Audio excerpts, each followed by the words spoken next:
పల్లెటూరులో ఉంటూ కూడా మా ముంచుకాయలు దొరకట్లేదు అంటే మీరు నమ్ముతారా? చెట్లు ఉన్నాయి, చెట్ల నిండా కాయలు ఉన్నాయి, బట్ చెట్లెక్కి కాయలు కోసేవాళ్లే లేరు.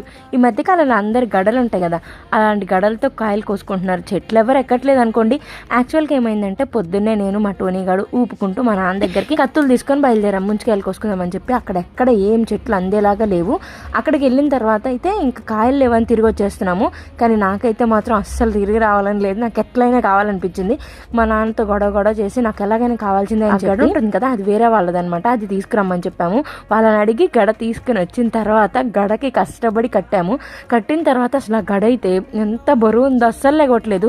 చాలా లావుగా ఉంది. యాక్చువల్గా వాళ్ళందరూ యూజ్ చేసేది చాలా సన్న గడలు, బట్ మాకు దొరికింది ఇది లావుద్ది. బట్ అయినా కూడా ఎట్లాగైనా సరే కొయ్యాలని చెప్పి మా నాన్న తనకున్న ఓపికనంతా ఉపయోగించి ఆ రోజు మా కోసం కాయలు కోసారు. ఆ రోజున్న సంతోషం నాకు ఇప్పుడు గుర్తు తెచ్చుకుంటున్నా కూడా చాలా హ్యాపీగా అనిపిస్తుంది. లిటరల్గా నేను ఎగిరి గంతులేసాను